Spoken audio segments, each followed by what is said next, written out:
Well, good evening and thanks again for joining us on this Scoreboard. It's Thursday and you know what that means. It's the day for that show that is called Scoreboard that takes you in and out of the world of sports. So what have we lined up for you today? Number one, the story of the two Sebastians in the World Rally Championship, aka the Safari Rally. Now, who's leading in the current standings as the rally revs off? And people are forgetting about the name Rovanperra as well. We'll find out what's going on there. Okenye has lined up a report for us from Naivasha as well. And two, Jen Washo has quit the national volleyball team. Now, that's not very nice to hear, but where is she going? And is she switching sport? Now, find out from us. We'll talk about that as well. The big debate that is raging in the world of sport now. Transgender athletes have been banned from participating in female elite events. What's your thought on that? In fact, why don't we let that be the question for our discussion today? Should transgender athletes be allowed to participate in female elite events? Do be happy to leave us a comment at Bernard_sports, at J Wakabi, and at Kchege_sports. That's where our handles are. Let's talk about that as we rev into the program, straight into it now. And we zoom off with the Safari Rally. But first of all, let me introduce the gang as well. Kchege, nice to see you again.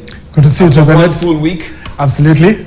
Healthy as usual. Healthy as usual. Yes. What has worked for you Interesting week. Last weekend was the US Open, but that's not the news for me. The news is that Brooke Koepka has decided to go to LIV Golf from PGA. And most important, which is the bigger news, is that the PGA has decided now to counter. So they have started to have events which are going to be cut-free, meaning you're guaranteed money, prize money, you play. And that will start in 2023. Brilliant. Which is a direct result of LIV. There's only Ken who can have some news, then bigger news, and which is not the news, and then have the other news now. So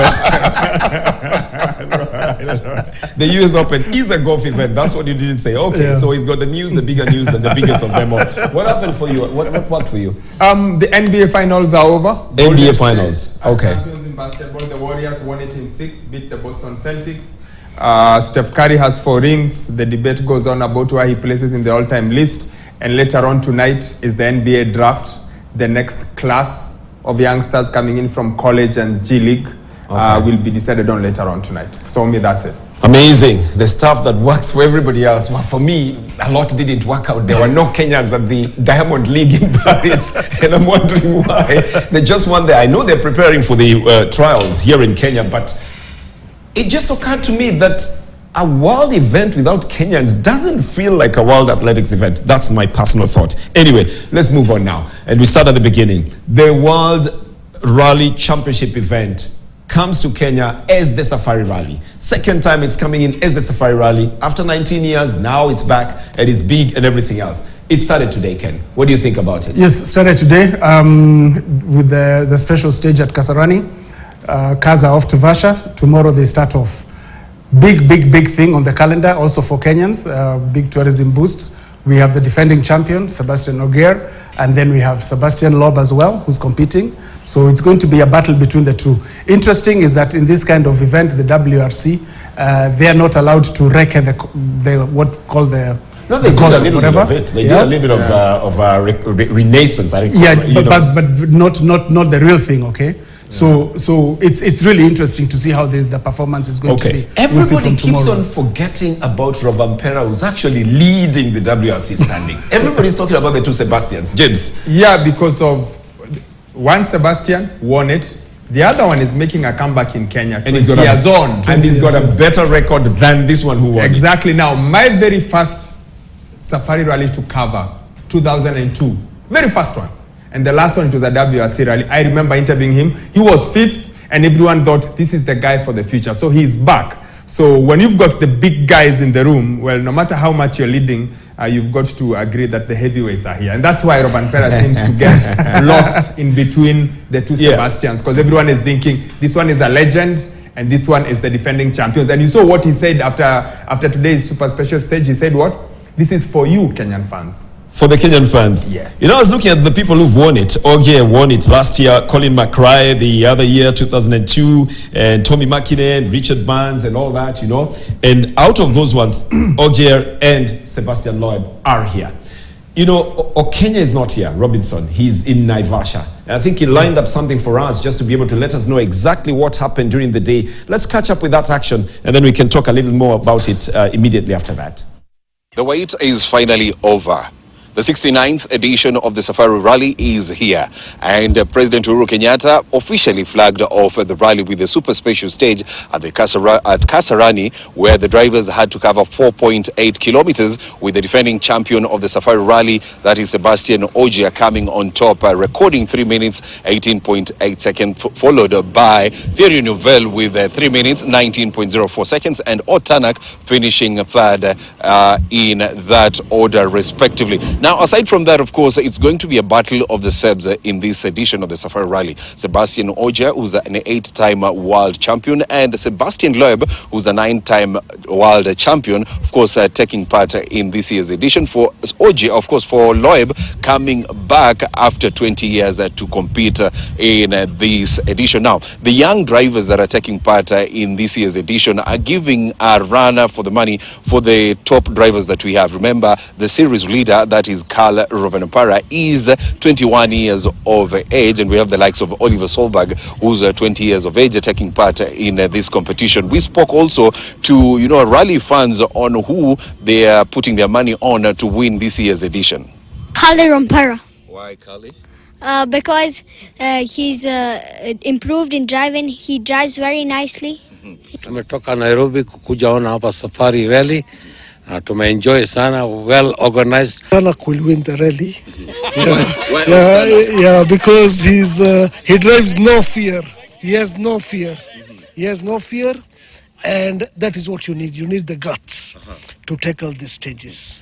Now, earlier Friday morning in Naivasha, there was some rain, and we spoke to the drivers yesterday, and the indication was that if it's going to rain on Friday, Saturday and Sunday, then definitely the results might be different in this year's edition. I remember last year during the safari, there are some stages that we experienced rain, and some drivers had tough run in those stages. So it might also be different in this year's edition. But aside from that, there are young Kenyan drivers to look out for in this year's rally. Makreki Mathi, we have Jeremiah Wahome, Maxine Wahome, and Hamza Anwar. These are young drivers, and they are part of the TAMS racing team. Now, they are under the tutelage of former Safari Rally champion, that is Tapio Lokanen, and they are hoping to impress in this year's edition of the Safari. So the gloves are off, and we are waiting to see the second stage that will officially begin tomorrow morning, who wins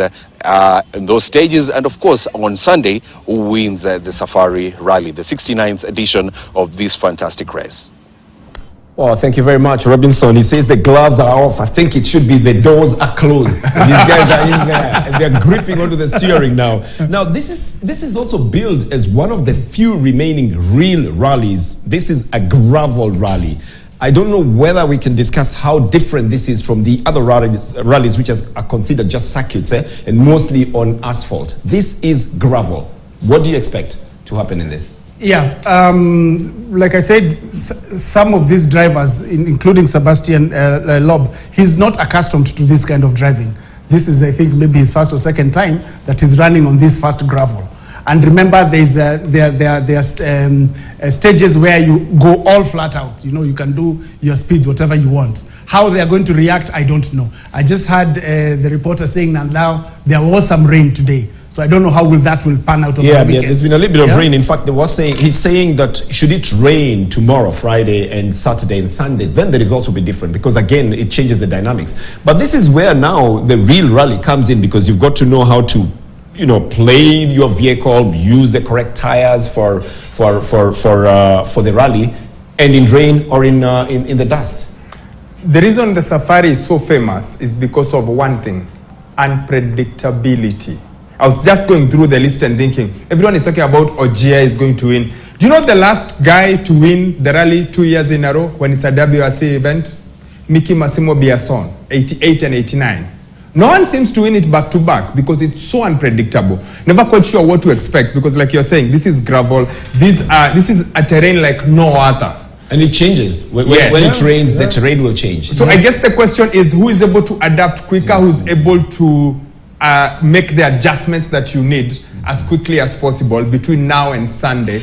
And yes, we are talking about Ogier and Loeb, but like you said, this is the safari. And predictability is the name of the game. And then now, this is what happens again. If it rains, it doesn't matter if you need a recce. Exactly. You know, we covered on this show when the youngsters, Makra and Wahome, when they went to drive on ice. And now they're here. I want to see how they drive. Let's see what that experience. Yes, let's see what the experience out there. And you must keep an eye on Maxine. Yeah, why? It's a lady. She's in the rally. I mean, we've got how many cars? We've got 41 cars. So Michelle Morton is around as well. Michelle Morton. Remember her? Yes, many years ago, Safari Rally days. Yes, there, but she's not driving though. But she's here as well. So it would have been nice to see what the ladies would do. But yeah, we'll be rooting for Michelle as well. Yeah. So and then of course the youngsters, Macrae is there, Jeremy Wahome is there, just to be able to see how they go, as well as the veterans. But we must mention here that they're not in the main rally. They're running a different, training rally on the side. You splitting hairs, Bernard. This is the safari. We have got Kenyans to cheer. In the safari. Just like back in the days. You remember when we used to wait for Patrick Njiro to pass by? It didn't matter how long we waited. Call him Shumi. That was his name. It's the same thing we're going to do this whole weekend. All right. Okay, then. We'll be watching out for what happens in the Safari Rally as we go along. But let's move on to matters football here in Kenya. Now, the transitional committee...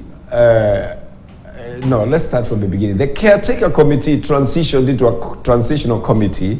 Now, the transitional committee has transitioned again and has had an extension. And this extension is for 2 months in Kenyan football. Now, I don't know what you make of this, but yes, only a little change at the top because the Justice Aaron Ringera, who was the chairman, has exited, and the person who was acting is now the chairman. What do you make of this? It's the same thing, basically. Nothing changes. Mandate is the same as was in the caretaker committee, only that now they have no league to run.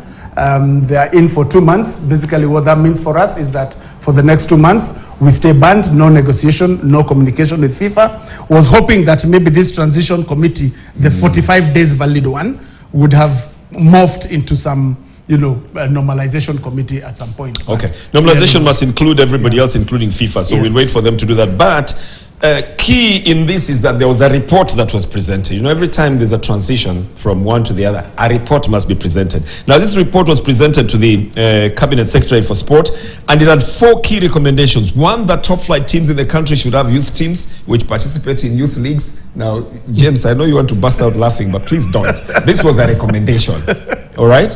2, that all teams playing in professional tiers provide their players with a contract and a comprehensive medical cover. I picked out comprehensive medical cover. Now, that's very key. 3, that running of all professional leagues should be delegated to limited companies. 4, that all professional football clubs should have finance managers. They should share annual audited reports of their organizations with their members, and the sports registrar at least 30 days before the actual general meeting as per the Sports Act. Now, let's move it from there. Well, on paper it sounds nice, but I'm not sure there's anything that's new. I mean, KPL used to have an under-19 tournament. I'm assuming it used to have youth players. I would really like for our players to have comprehensive medical covers, but then these are the same teams that are unable to honor matches because there is no money. So I'm not quite sure where this comes from. I like the idea of having a limited company. Again, we are just rolling this wheel back to 2007 when we formed KPL and saying we need to go back then, do what we did then, and then see if we can recommendation number 2 and number 3 is where we were last time. Recommendation number 4 is a good one. It touches on integrity of officials. But it's not a recommendation really when it's what the Sports Act says. Yes. It's exactly what the Sports Act says. They're telling football that you must conform to the Sports Act. Now, the number 1 recommendation that top flight teams in the country should have youth teams. This is what I don't think you needed a committee to decide on, to be honest. And I hope I'm not being unfair here. Really, for all these months, that didn't need a recommendation. But all the same, the report was presented. We can even move this to the next one as well. There's supposed to be a management committee as well that has been put together after a supposed SGM, a special general meeting. Again, Bernard, Kenyan football is very interesting. It gives you everything. So the FKF branches have a special general meeting. They appoint a 13-member committee chaired by Mr. Robert Masharia, and there's Amos in there, there's Luthers in there, who, in this case, it was formed on the 13th of June. So, in theory, it was supposed to be ready to take over once the transitional committee's mandate ends. Yes. And it was said to have don't quote me, said to have the blessings of Sirikal, government. But then now this other committee has been extended to August the 16th. So I'm not sure what this other one will be doing. You see, FIFA wanted the offices to be opened. For the offices to be opened, there has to be a committee that is managing it. Now, that committee must be football related, but the FKF is banned. So this other group that came and formed this committee that now wants to endear itself to the government and to FIFA so that the office is open is coming from where? It basically, in my view, is coming from people who were hoping that the government was in some negotiation with FIFA to form a normalization committee. People hoping. And are they officials? Yes, they are officials. They are officials. It's the officials. But remember, the officials of FKF. Of something that's already disbanded. FKF was disbanded and by FIFA government. had asked for the office to be opened with Madam Petra. Remember, it was already clear. No, this is where I'm asking you, that's why I didn't want us to say people. We must say they're officials of clubs and clubs that belong to FKF. We can't even call them officials because they are not officials of anything. You can't be an official of a banned organization. All right? Yeah, like... so they are just opportunistic. They're just opportunistic. So someone's trying to circumvent something here, and I'm not exactly sure who it is. Because they supposedly had an SG anyway. Can I speak to the official transition committees there until August the 16th? I think that's easier. Okay. So these are the management committees and all that are now more straightforward. Yeah. Okay, brilliant. Let's move on then. The Paris Diamond League. Now this is going to be a very short story. It was very interesting. There were no Kenyans in Paris for the Diamond League.